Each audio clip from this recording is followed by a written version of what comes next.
Hello everyone, welcome to our channel Shri Vidyarambh Shaikshanik Sankul पांचवड़ा। मैं हूं गोंडलिया मानसी। आज आपको कक्षा 7 हिंदी में आपको सच्चा हीरा पाठ समझाऊंगी कि प्रस्तुत कहानी में व्यक्ति में ज्ञान के साथ साथ उसके कर्मों को भी महत्व दिया गया है। कि इसका फॉर एग्जांपल आप एक लेते हैं कि विद्यार्थी है, वो स्कूल में बहुत ही अच्छा और टॉपर है, पर वो उसके माँ बाप के साथ या फिर स्कूल में कोई अच्छा व्यवहार नहीं कर रहा, तो वो बात निरर्थक है। वो वही बात यहाँ कही गई है। अच्छा ज्ञान अच्छी बात है, लेकिन वह आचरण में नहीं है तो निरर्थक है। इस बात को रोचक तरीके से प्रस्तुत किया गया है कि सूर्य अस्त हो रहा है, कि सूर्य है वो ढल रहा है। पक्षी चहचहाते हुए अपने अपने नीड की ओर जा रहा है। नीड यानी कि घोंसला।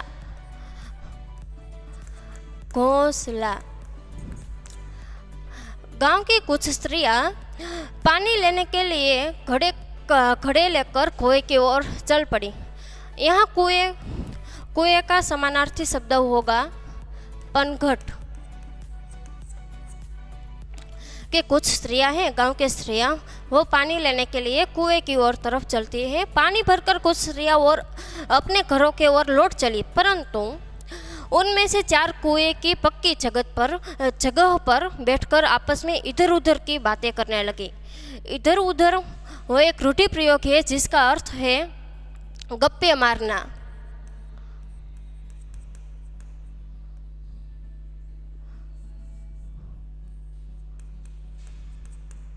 कि कुछ स्त्रियां हैं, वो इधर उधर की बातें करने लगती हैं, गप्पे मारने लगती हैं। बातचीत करते करते बात बेटों पर जा पहुंचती है। उनमें एक की उम्र सबसे बड़ी लग रही थी। वह कहने लगी, भगवान सबको मेरे बेटे जैसा बेटा दे। वह पहली स्त्री है, वो क्या कहती है कि भगवान सबको मेरे जैसा बेटा दे। मेरा बेटा लाखों में एक है। उसका कंठ बहुत मधुर है। कंठ का समानार्थी शब्द होगा गला या फिर स्वर या फिर आवाज। के पहली स्त्री का बेटा, उसका गला जो है बहुत ही मधुर है, वह बहुत अच्छा गाता है। उसके गीत को सुनकर कोयल और मीना भी चुप हो जाती है। लोग बड़े चाव से, यह चाव का समानार्थी लगन।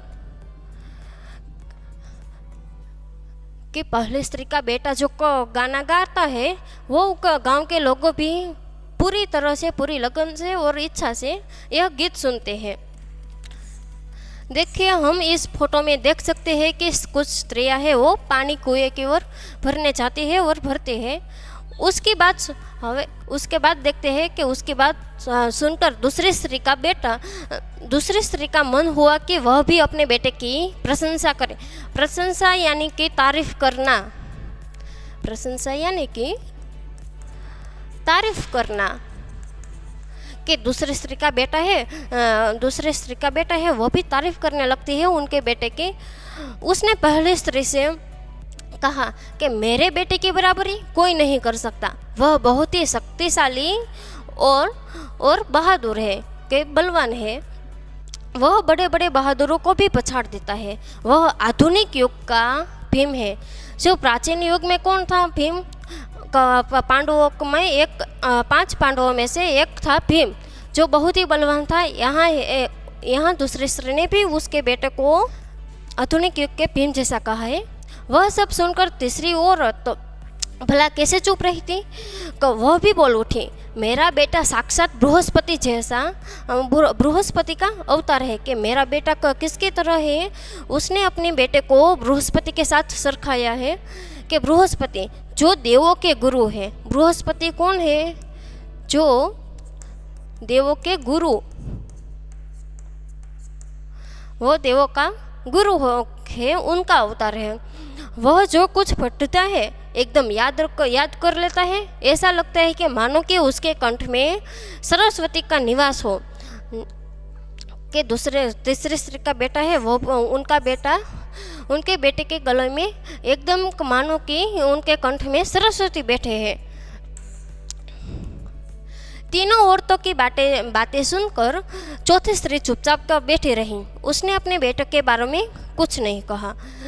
पहले ने उसे टोकते हुए कहा, क्यों बहन तुम क्यों चुप हो? कि जो स्त्रियाँ उसके बेटे की तारीफ कर रही थी, पर एक चौथी स्त्री है वो चुपचाप बैठी थी। इसलिए उस स्त्री को कहते हैं कि तुम क्यों चुप हो, तुम भी तो अपने बेटे के बारे में कुछ बताओ। वो स्त्रियाँ क्या कह रही है चौथी स्त्री को कि तुम भी अपने बेटे के बारे में कुछ हमें बताओ। चौथी स्त्री ने बड़े ही सहज भाव से कहा, मैं अपने बेटे की प्रशंसा क्या करूं? वह न तो गंधर्व सा गायक और न भीम सा बलवान और बृहस्पति सा बुद्धिमान।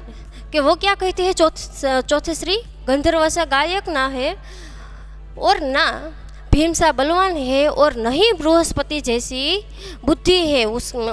कुछ समय बाद जब वे घड़े सिर पर रखकर लौटने लगे तभी किसी ने गीत का मधुर स्वर सुनाई देता है। सुनकर पहली स्त्री बोली, सुनो मेरा हीरा गा रहा है। तुम लोगों ने सुना? उनका कंठ कितना मधुर है। लड़का गीत गाता हुआ उसी रास्ते से निकल गया। चलो यहाँ पहला स्त्री का लड़का आता है, बेटा आता है और वह गाते गाते आता है और वहीं से चला जाता है, उनकी माँ की ओर देखता ही नहीं। उसने अपनी माँ की ओर कहीं ध्यान ही नहीं दिया। इतने में दूसरे स्त्री का बेटा उधर से दिखाई दिया। उसकी बराबरी कौन कर सकता? दूसरी स्त्री ने उसे देखकर गर्व से बोली, अभिमान से बोली। क्या बोली?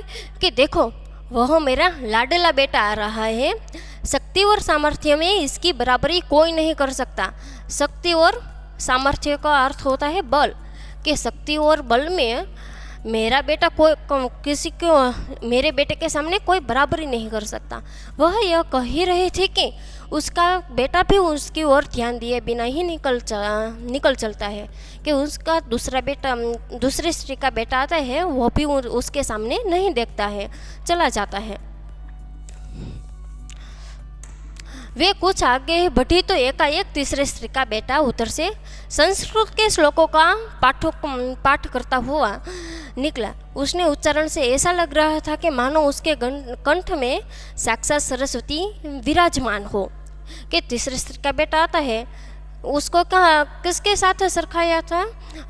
तो बृहस्पति के जैसा। तो यहाँ तीसरे स्त्री का बेटा है, वो श्लोक का पाठ करते हुए आता है और बोलता है के श्लोकों गा रहा है, पर वो भी उसकी माँ की तरफ नहीं देखता। कि तीसरी स्त्री ने गदगद स्वर में कहा, देखो यही मेरी गोद का हीरा है, यही मेरा बेटा है।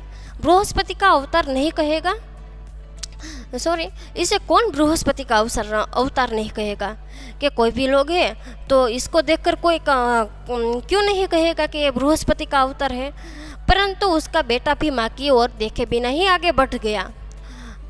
वह अभी थोड़े ही दूर गया था कि चौथी स्त्री का बेटा भी अचानक उधर से आ निकला। वह देखने में बहुत ही सीधा साधा और सरल प्रकृति का था। कि यह प्रकृति का अर्थ क्या होता है? कि उस स्वभाव के प्रकृति का अर्थ स्वभाव। कि चौथी स्त्री का बेटा का स्वभाव कैसा था? तो एकदम सीधा साधा और सरल था। उसने देखा कि चौथी स्त्री ने कहा कि बहन यही मेरा लाल है।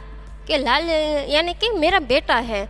देखिए आप चित्र में देख सकते हैं कि चौथा स्त्री का बेटा कैसा लगता है। कि देखो उसने एकदम कुर्ता सादा सिंपल सा पहना हुआ है और अपनी माँ की ओर आता है।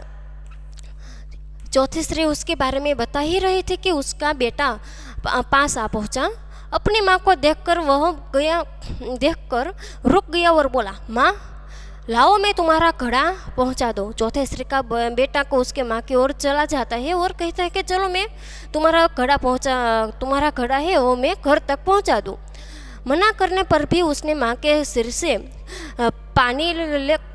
पानी ले भरा और घड़ा उतार कर अपने सिर पर रखा और घर की ओर चल पड़ा। कि चौथी स्त्री का बेटा है चौथी स्त्री उसके बेटे को मना कर रही है कि वो मैं घड़ा पहुंचा दूंगी, फिर भी उसका बेटा जो है वो ले लेता है। तीनों औरतें बड़े ही आश्चर्य से चौथे स्त्री के बेटे को देखती रही। एक वृद्ध महिला जो बहुत देर से इन औरतों के पीछे चलती हुई इनकी बातें सुन रही थी, पास आकर बोली, देखती क्या हो, यही सच्चा हीरा है। कि जो एक वृद्ध महिला थी वो इस चारों स्त्रियों की बातें सुन रही थी और देख रही थी, और फिर वो तीनों स्त्रियों से कहती है उनके पास जाकर कि तुम लोग देखते क्या हो, कि यही तो सच्चा हीरा है। कि इस पाठ से हमें ये सीखने को मिलता है कि सिर्फ यही पढ़ना लिखना यही नहीं है, पढ़ने लिखने में सिर्फ टॉपर ही बनना ही यही नहीं है, पर इसमें से हमें कुछ ऐसे कर्म करने चाहिए जो हमारे परिवारों के लिए अच्छा हो, कुछ क्रिया जो भी कार्य करते हैं वो उनको अच्छा लगे, हम उनको सेवा भावना से मदद करें। तो ये इस पाठ में यह बताया गया है।